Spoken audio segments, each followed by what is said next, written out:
Salut et bienvenue sur le podcast Paysapreneur. Ce podcast est dédié à tous les jardiniers paysagistes passionnés qui souhaitent développer leurs entreprises et vivre pleinement de leur métier. Je suis Joël Arquier et après plus de 20 ans passés en tant qu'entrepreneur paysagiste, aujourd'hui j'accompagne ceux qui, comme vous, veulent transformer leur passion en business rentable. Chaque semaine, vous découvrirez ici des conseils pratiques en matière de stratégie marketing, de vente, de production et de direction d'entreprise qui vous aideront à faire croître votre business tout en gardant un équilibre de vie. Alors, prêt à passer au niveau supérieur? On prend tout! Ça, tu connais, c'est le slogan de Jiffy. Mais il faut faire attention, ça peut aussi être le slogan de ton entreprise et ça, c'est beaucoup, beaucoup moins rigolo. Salut les paysapreneurs, bienvenue dans ce nouvel épisode de podcast. Merci beaucoup à tous pour votre fidélité et aujourd'hui, vous l'avez compris, on va parler de est-ce qu'il faut prendre tous les chantiers et comment éviter de se faire coincer et pourquoi est-ce qu'on a parfois on se laisse tenter pour prendre des chantiers, on ne le sent pas, on n'a pas envie de les faire, on les prend et on le regrette. Donc voilà, comment est-ce qu'on fait aujourd'hui pour éviter de prendre tous les chantiers et pourquoi est-ce qu'on a cette tentation naturelle de vouloir prendre tous les chantiers? Alors peut-être que toi, là, tu es en train de te dire, mais non, non, non, en fait, moi, je prends pas tous les chantiers, je sélectionne mes clients, c'est bien, je fais bien les choses, pas de problème, je prends pas tout. Mais attention, si tu tiens ce type de phrase, comme par exemple, oui, mais si c'est pas moi qui le fais, c'est un autre, de toute façon, il faut bien qu'il y ait quelqu'un qui le fasse. Si je le prends pas, c'est mes concurrents, et de toute façon, je veux pas que mes concurrents ils prennent des parts de marché, donc c'est moi qui vais les prendre. Euh, Si je prends pas l'argent, c'est le client qui va se le faire, donc autant que je prenne l'argent. Ouais, mais là, en ce moment, c'est compliqué, j'ai besoin de remplir mon carnet de commandes, j'ai besoin, voilà, j'ai besoin d'argent frais, de fonds financiers, etc. Il y aura toujours une bonne raison, de toute façon, pour prendre des chantiers pourris. C'est pas un souci, tu auras toujours cette bonne raison. Maintenant, le tout, c'est de savoir comment est-ce qu'on réagit quand bah, pourquoi déjà? Pourquoi on réagit à ça et comment réagir en fait pour éviter d'être tenté à prendre ce type de chantier? Alors, euh, ce qu'il faut savoir, c'est que euh, c'est une stratégie qui est ultra, ultra court terme et dans 99% des cas, c'est une stratégie qui est liée au fait, c'est pas une stratégie d'ailleurs, c'est même pas une stratégie, je sais pas pourquoi je dis une stratégie, c'est pas une stratégie, c'est un fait. C'est un fait. Euh, c'est un mode de fonctionnement, parce que pour certains, c'est un mode de fonctionnement institutionnel de prendre tout ce qui passe. Souvent, c'est lié au fait de la peur de manquer d'argent. Ou peut-être même que c'est un fait, hein. Peut-être qu'aujourd'hui, ta trésorerie, elle est dans le rouge et que tu te dis, il faut bien que je bosse, quoi. Donc, t'es mignon, Joël, là, mais il faut bien que je bosse, moi. On va voir comment résoudre ça. Et c'est aussi la peur de manquer de chantier. Donc, j'ai déjà vu des entrepreneurs, j'ai déjà croisé des entrepreneurs qui prenaient des chantiers qu'ils auraient pas dû prendre en me disant mon carnet de commandes n'est pas rempli et j'ai peur de manquer de chantier. Je dis ok, t'as combien de carnets de commandes pleins devant toi? Il me disait 3 mois. Donc, si en 3 mois, tu n'es pas capable de trouver un chantier, c'est qu'il y a un problème. Et je peux t'assurer que ces entrepreneurs-là trouvaient des chantiers sans prendre des chantiers pourris. Donc, c'était un mode de réflexion. Peut-être que ça peut t'arriver aussi, hein. Donc, des fois, on a la peur de manquer parce que, ben, voilà. Donc, hop, on prend le moment de la réflexion aujourd'hui. Dis-toi, est-ce que vraiment j'ai peur de manquer de travail? Est-ce que c'est rationnel ou est-ce que c'est un ressenti? Ça peut être tout à fait rationnel, il n'y a pas de souci par rapport à ça. Mais en tout cas, c'est une stratégie, non, c'est un fait, c'est un mode de fonctionnement qui est ultra court-termiste. Et puis, quand tu prends ce chantier-là, en fait, en face de toi, tu as des clients qui ne sont pas les meilleurs clients du monde. C'est très rare que tu fasses un chantier avec lequel tu n'avais pas envie de le faire, tu n'étais pas aligné, tu l'as pris et c'était un super client. J'en ai jamais rencontré. J'en ai pris des chantiers pourris. Je veux dire, je ne suis pas en train de nous faire une leçon de morale, là. J'en ai pris des chantiers pourris. Ça n'a jamais été une réussite. Ça n'a jamais été une réussite. Jamais. Donc, réfléchis bien à ça. Peut-être que toi, tu en as eu des réussites, hein, mais je pense pas que ce soit la majorité. Donc, vraiment, on se retrouve en face des clients qui sont là, qui disent, vas-y, tu dois faire ça, je veux ça, fais-le comme ça. Attends, j'achète le matériel, ton devis, il est trop cher, je vais acheter les matériaux, et puis toi, tu auras qu'à les installer. Ce genre de truc, ça, c'est mort, les gars. C'est mort, faut pas faire ça. Vous prenez pas ça. Donc là, vous avez des clients qui sont en face de vous, qui sont ultra, ultra relous. Ils sont même prêts à te dire, voilà, et j'ai déjà vu ça, hein. Le client qui dit, bon, écoute, tu vas passer 3 heures, moi je te paye tant de l'heure, et puis c'est à prendre ou à laisser, quoi. Et toi, tu es en train de commencer le chantier, et le gars il te dit, bah non, en fait, tu vas y mettre que 3 heures. C'est horrible, en fait. Donc là, c'est même pas que tu es employé, tu es à la limite de l'esclavage, quoi. Donc, il faut vraiment faire attention à ça. Et peut-être c'est une tendance que tu as. Donc, vraiment, faut faire attention. Et puis, il faut dire que ces clients-là, comme c'est eux qui vont te dire ce que tu as à faire, qui vont peut-être te donner les matériaux pour le faire, parce qu'eux, ils vont l'avoir acheté en grande surface et ils vont trouver que c'est moins cher que si toi, tu leur as vendu. Ces clients-là, ils vont te dire, ils vont être derrière ton dos, ils vont te dire, ouais, mais là, ça, tu l'as pas fait comme il faut, là. Refaites-moi ça, là, c'est pas bon. Ça, non, c'est pas comme ça. Donc, du coup, tu te retrouves avec des choses qui sont en dehors des règles professionnelles. Tu te retrouves avec des arbres élagués à l'arrache. Tu te retrouves avec des massifs qui sont immondes. Pourquoi? C'est parce que c'est le client qui l'a voulu, en fait. Et l'entrepreneur, il dit, ouais, mais c'est pas moi, je voulais pas ça. Ouais, mais c'est toi qui l'as fait, en vrai. Donc, tu es responsable de ça. Donc, si le client, il te dit de faire un truc qui est en dehors des règles professionnelles, tu lui fais, puis à la fin, il te dit, non, mais ça respecte pas les règles professionnelles. Il se passe quoi? C'est chaud. En vrai, c'est chaud. Donc, vraiment, ce type de client, les chantiers, quand tu les sens pas, tu vois que le chantier il est bancal, la demande du client elle est bancale, voir le prix que t'annonce le client, c'est bancal, ne prends pas. Il vaut mieux ne pas le prendre. Alors, et puis dis-toi aussi que ça, si tu fais un chantier qui est, alors un chantier qui est moche, ou qui est pas avec des matériaux de bonne qualité, ou qui est carrément pas aligné avec tes valeurs, parce que ça aussi, ça compte beaucoup, un chantier pas aligné avec tes valeurs. Imagine que tu sois à fond biodiversité, tu prônes la biodiversité, et il y a un client qui te dit, je veux un gazon synthétique pour remplacer ma pelouse.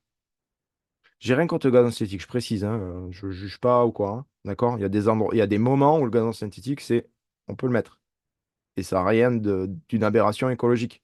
Tu fais une terrasse au quatrième étage, tu vas pas mettre forcément une pelouse normale, d'accord? Donc je juge pas, et même ceux qui font, voilà, moi je suis pas là pour juger ce que vous faites, c'est chacun ses valeurs. Mais imagine que tu aies des valeurs de biodiversité et qu'on te demande de faire un gazon synthétique. Toi, tu dis, ouais, mais j'ai pas de clients, ou je rends de l'argent. Ouais, je vais le faire. Derrière, tu fais comment pour communiquer à tes prochains clients? Parce que tu vas prendre une photo de ce chantier-là, tu vas le mettre sur les réseaux sociaux, tu vas le mettre sur tes flyers, tu vas le mettre sur ton site internet, tu vas dire, ouais, fait un super chantier. Non? Donc, tu peux pas communiquer dessus. Et puis, imagine que ce client-là, qui était super relou, il t'amène, le bouche-à-oreille marche, pour une fois, le bouche-à-oreille marche, et il t'amène 10 clients super relous comme lui, qui payent mal, qui te demandent ils font les chefs, c'est eux qui décident, toi, tu exécutes. Et pas tu vas pas faire le malin. Et puis au final, tu te retrouves avec une entreprise qui te correspond pas du tout, dont tu maîtrises rien du tout, et tu t'es laissé embarquer dans un train qui avance, et tu sais pas où il va, tu sais pas à la vitesse où il va, mais il avance et tu maîtrises rien en fait. Donc c'est vraiment pas bon. Et je voulais aussi rebondir sur le fait que des fois, il y a des chantiers ou des demandes qui sont justes. C'est pas que le client est relou. C'est juste que tu as un client qui te demande une prestation qui n'est absolument pas une prestation que tu maîtrises. Donc, tu vas te retrouver avec une part du chantier, par exemple, que tu vas maîtriser et une part du chantier que tu ne maîtrises pas.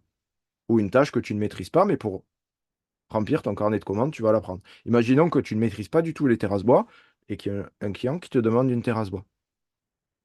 Et là, tu dis, OK, ouais, terrasse bois, ouais, j'en ai fait à l'école une fois avec une équipe quand j'étais salarié, on en a fait une. Ouais, bon, allez, je le prends. Ben, tu t'embarques en vrai dans un truc un peu compliqué parce que tu sais pas le faire, clairement, même si tu as la théorie. T'as pas la rapidité d'exécution qui va bien. Donc déjà, tes prix vont être plus élevés que quelqu'un qui fait ça tous les jours. Tes prix d'achat vont être plus élevés que quelqu'un qui fait ça tous les jours. Et la manière de faire, elle sera peut-être pas hyper optimale. Donc, ce qui veut dire que c'est probable que ce client-là soit pas rentable, pas content, râle sur les délais, etc., etc. Donc, si ça t'arrive, bah, il faut savoir dire non. comment il faut faire pour dire non. C'est tout simple. Merci beaucoup pour votre demande. Je comprends votre besoin. Par contre, moi, ça, c'est une prestation que je ne fais pas. Ce qu'on va faire, c'est que je vais vous donner le numéro d'un collègue qui est capable de le faire. Donc, si c'est une prestation avec un client que tu sens bien et tout ça, bah, tu vas recommander un collègue que tu aimes bien. Bon, si c'est une prestation qui est vraiment pourrie, tu vas recommander un collègue que tu n'aimes pas du tout. Ce sera ta petite vengeance sur lui. Blague à part, ne prends pas ce type de chantier parce que tu pars dans un guet-apens. Alors après, ça ne veut pas dire qu'il ne faut pas faire des prestations que tu ne maîtrises pas. Ça veut dire que tu pourras commencer à faire des prestations que tu ne maîtrises pas quand ton entreprise sera rentable et quand ton entreprise aura suffisamment cagnoté d'argent pour te permettre d'en perdre sur un chantier test chez un copain, chez toi, etc. Chantier test. Tu fais un chantier test, il n'y a pas de problème. Tu as le droit de perdre de l'argent pour te former, pour apprendre. C'est normal. Mais ça, tu l'as déjà cagnoté. Mais on ne perd pas de l'argent alors que on est censé en gagner. Ça ne marche pas. Donc, bon, là, tu me dis, ok, j'ai compris, mais ça ne m'enlève pas mon problème parce qu'aujourd'hui, je n'ai pas suffisamment d'argent sur mon compte en banque ou j'ai pas assez de chantiers qui vont arriver, j'ai pas fait assez de ventes. En fait, en gros, ton plan de charge n'est vraiment pas rempli. Et donc, bah voilà, je comprends. Alors, comment est-ce qu'on fait pour éviter de stresser pour remplir son carnet de commandes? Et donc, du coup, se laisser la liberté de choisir ses chantiers. Parce que je suis sûr que si je te mets un compte en banque plein 6 mois de chantier devant toi, un client qui te demande un truc relou, tu vas pas aller le faire. Tu vas dire, oh, c'est bon, non, je m'en fiche, mon carnet de commandes est plein, mon compte en banque est plein, je m'en fiche. Je vais pas faire ce truc-là. Donc, si tu le ferais pas à ce moment-là, tu sais qu'il faut le lâcher. Mais comment faire? Comment faire pour avoir un carnet de commandes plein et surtout, l'assurer tout le temps. Mais en fait, si aujourd'hui tu as peur de ne pas remplir ton carnet de commandes, ou si tu vois que ton carnet de commandes, il y a un flux de variation qui se crée, qui n'est pas une variation de 10% par mois parce que la saison a changé, ou de 20% maximum hein, parce que la saison a changé, qui est vraiment une grosse variation d'activité, tout simplement parce qu'en amont, tu n'as pas un système marketing fiable. Ça veut dire que ton client, il fait tout un parcours. Il découvre ton entreprise grâce à ton marketing, à ta communication, puis tu achètes des prestations grâce à la vente, et puis après, tu fais le chantier, il est content, tu le fidélises, il te recommande. Ça, c'est le parcours du client. OK? Si aujourd'hui, le problème, c'est que si tu n'arrives pas à faire des chantiers, il te manque de la vente. S'il te manque de la vente, c'est que tu n'as pas assez de prospects qui rentrent pour te demander des devis. Tu n'as pas assez de demandes de devis, tout simplement. Ou tu maîtrises mal la vente et tu perds énormément entre les demandes de devis et les ventes. C'est aussi une possibilité. En général, dans 80% des cas, ça vient du fait qu'il n'y a pas suffisamment de prospects qui rentrent. Donc ça veut dire que si aujourd'hui tu t'inquiètes pour remplir ton carnet de commandes et que tu es prêt à prendre des chantiers qui ne te conviennent pas, réfléchis au lieu de prendre ce chantier qui ne te convient pas, laisse-le tomber et réponds à cette question, comment est-ce que tu peux améliorer ton système de vente pour faire rentrer plus de clients pour pouvoir après vendre, faire des chantiers, etc. Parce qu'il y a un truc qu'il faut bien se dire aussi, c'est que si tu as la peur, et je la comprends cette peur, mais dis-toi bien que pendant que tu es en train de faire un chantier avec un client qui est relou, un truc que t'aimes pas, où tu galères, tu maîtrises pas, et c'est vraiment pas le bon chantier, mais tu le savais depuis le début que c'était pas le bon chantier de toute façon, mais tu l'as quand même pris, pendant que toi tu es en train de galérer là, dis-toi que le collègue à côté, ou le concurrent à côté, pendant ce temps-là, il est en train de faire un chantier que tu aurais pu prendre. Et lui, peut-être qu'il est en train de faire du bonbon. Un truc super maîtrisé, rentable et tout. Et c'est lui qui l'a pris. Pourquoi? Parce que toi, tu étais occupé. Tu gagnais pas ta vie, tu gagnais pas d'argent, tu étais juste occupé en te mettant les boules, clairement, et le stress, et le client qui râle, etc., etc. Donc, si tu le sens pas, tu le fais pas, tu le délègues. Et pour remplir ton carnet de commandes, occupe-toi de la stratégie marketing et surtout n'aie pas peur de refuser un chantier parce que de toute façon, si imagine tu refuses un chantier 2 jours et que tu consacres ces 2 jours à aller chercher des nouveaux clients, je peux t'assurer que tu auras des résultats meilleurs et surtout sur du plus long terme, pas sur demain. Mais peut-être que dans 15 jours ou 3 semaines, tu auras des bons clients avec des bons chantiers de signés et tu diras, waouh, en fait, j'ai bien fait de ne pas prendre ce chantier bien relou que je ne sentais pas. Ça, c'est pour éviter de stresser sur le remplissage du carnet de commandes. Alors maintenant, comment est-ce qu'on fait pour éviter de stresser sur l'argent? En se disant, mais j'ai pas d'argent. J'ai pas d'argent, mon compte, on vient de régulariser mes charges, on vient de faire un rappel de TVA, et là, j'ai plus rien.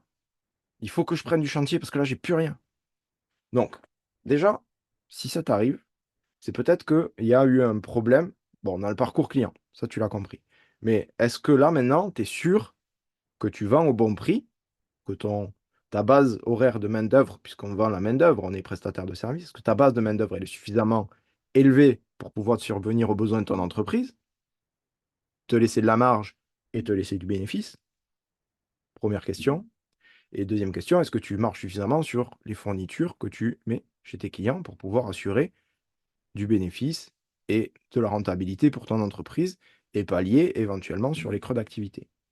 Deuxième point, est-ce qu'aujourd'hui, tu as mis en place un système de compte bancaire qui te permet d'avoir une vision sur ton entreprise là, maintenant, tout de suite, en disant, bah, j'ai pas d'argent peut-être sur mon compte courant, mais peut-être que sur mon compte réserve, en fait, il y a 58 000 € et bon, je vais l'utiliser pour améliorer ma stratégie marketing, pour remplir mon carnet de commandes. Il y a un truc qui fonctionne très bien et ça, je vous recommande vraiment et on le retrouve dans mes programmes d'ailleurs, c'est le système de gestion à 6 comptes bancaires. Ça, j'adore ça parce que tu allumes ton compte en banque, tu ouvres ton compte en banque sur ton ordinateur et tu vois instantanément où c'est que tu en es, quoi. C'est un truc extraordinaire. Alors, je te donne les comptes bancaires si jamais tu l'as pas. Tu as un compte entrée par lequel tout transite. Tu as un compte impôts et charges, comme ça tous les mois tu peux provisionner dessus, puis quand tu as un appel pour les impôts, pour les charges, ben, bam, ça part de ce compte et puis tu peux les payer. Tu as également un compte réserve, donc celui qu'on disait, hein, ce compte réserve qui se remplit, puis tu as 3 à 6 mois de fonctionnement dessus de l'entreprise, comme ça ben, tu n'es pas pris au dépourvu. Et puis ça permet à ton entreprise, en cas de crise, de continuer à tourner. Tu as un compte investissement, c'est ce qu'on disait tout à l'heure avec les chantiers tests. Ben, c'est dans ce compte investissement que tu vas puiser l'argent pour pouvoir financer tes chantiers tests, tes formations, etc., etc. Tu as également un compte bénéfice. Comme ça, tu mets ton bénéfice sur ce compte bénéfice. À la fin de l'année, tu sais qu'il est là. Parce qu'il n'y a rien de pire que de regarder son bilan avec son comptable, dire ouais, bravo, vous avez gagné 20 000. D'accord, tu regardes ton compte en banque, 4. Tu fais, oh, ils sont où? Donc, on fait un compte bénéfice. Comme ça, on est sûr de provisionner directement le bénéfice. Et puis, enfin, tu as un compte qui est revenu personnel. Ça, c'est ton revenu. Donc, c'est pas forcément d'ailleurs un compte d'entreprise. Ça peut être ton compte personnel. Donc, vraiment, cette gestion à 6 comptes, elle est super pertinente parce que du coup, tu peux savoir tout de suite toute l'année. Et peut-être que ça te permet aussi de pas paniquer. De dire, ben, OK, j'ai pas travaillé pendant une semaine ou le travail a été ralenti pendant 15 jours, 3 semaines parce qu'il a plu, parce que c'est quelque chose qu'on a bien connu, hein, la pluie, tout ça. Bon, ben, c'est pas très grave parce que j'ai quand même mon compte réserve qui est suffisamment rempli pour me permettre de pouvoir pallier à mes frais généraux. Et pendant ce temps-là, je panique pas et je prends des décisions qui vont me permettre de refaire rentrer des nouveaux prospects, des nouveaux clients, etc., etc. Donc vraiment, le système de gestion bancaire est super important. J'espère que cet épisode t'a plu, j'espère que ça t'a fait réfléchir sur la prise ou non de certains chantiers. Alors, si tu te sens prêt à être accompagné, si tu as envie d'un coup de main pour développer ton entreprise, ce que je t'invite à faire, c'est à réserver une session stratégique avec moi, un appel gratuit, c'est la même chose. Tu réserves avec moi, on parle ensemble de tes projets, de ce que tu veux pour ton entreprise, ce que tu veux pour toi, de tes objectifs, de comment est-ce que tu fonctionnes. Et puis, si je peux t'aider et t'accompagner pour développer ton entreprise, je le ferai avec grand plaisir. Et puis, si tu ne désires pas être accompagné à ce moment-là, pas de souci, tu repartiras avec un plan d'action clair et des stratégies à mettre en place pour les prochaines semaines et les prochains mois pour développer ton entreprise. Merci beaucoup pour ta fidélité au podcast et je te dis à très très bientôt pour un prochain épisode.